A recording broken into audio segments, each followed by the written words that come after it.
Welcome back. I'm Ladan Korhani. I'm a family lawyer.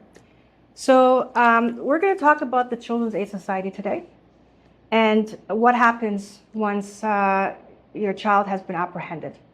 So they have to bring it to court within 4 days.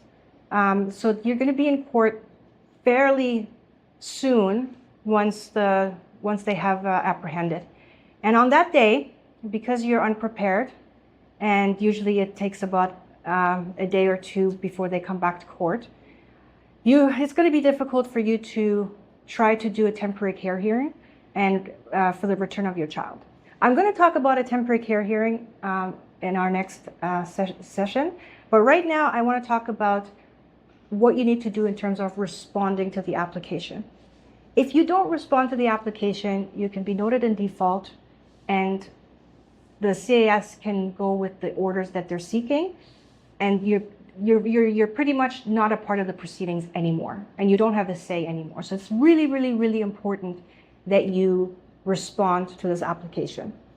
So you go to ontariocourtforms.on.ca, and you scroll all the way down, and the form is form 33B.1, and it's called Answer and Plan of Care, in brackets, parties other than Children's Aid Society.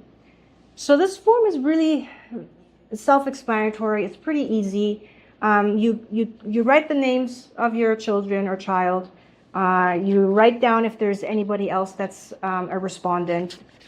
You write down what paragraphs you disagree on the application only, okay? You've been served with an application and an affidavit.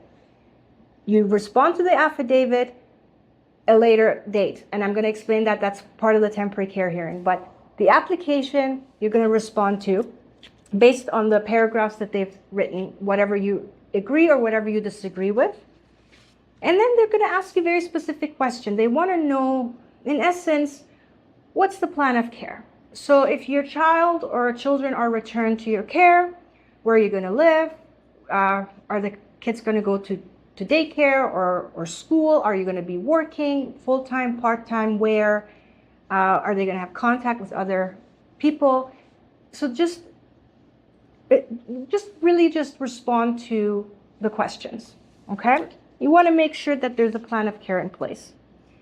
So then you're going to ask the order that you're looking for. You know, you obviously want the return of the children immediately. And then important facts supporting my claim. The form really has like this much room for that. So you can add pages. That is more about the history, you know. Who's the father or who's the mother? How many children?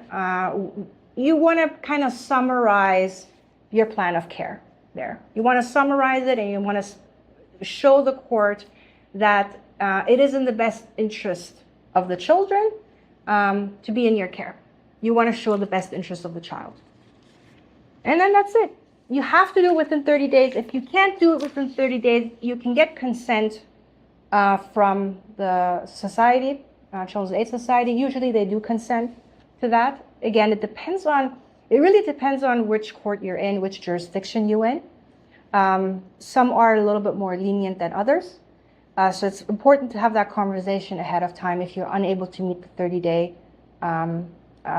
response. So that's pretty much it for that. You need to serve all parties. Make sure you serve everyone. You want to serve the society. If there's a children's lawyer, you want to serve the children's lawyer. If there's another parent or grandparents or other people that are a party to this, you need to serve everyone. And then you need to, once you've served it, then you complete the affidavit of service, and then you make sure that you file it within the court. Just know that the affidavit of service needs to be commissioned. Usually at the courthouse, they will do it for free for you. And then you file everything. So that's it for how to respond to a CAS application. And I'm going to also talk about a temporary care hearing in my next session. Thank you. Until later.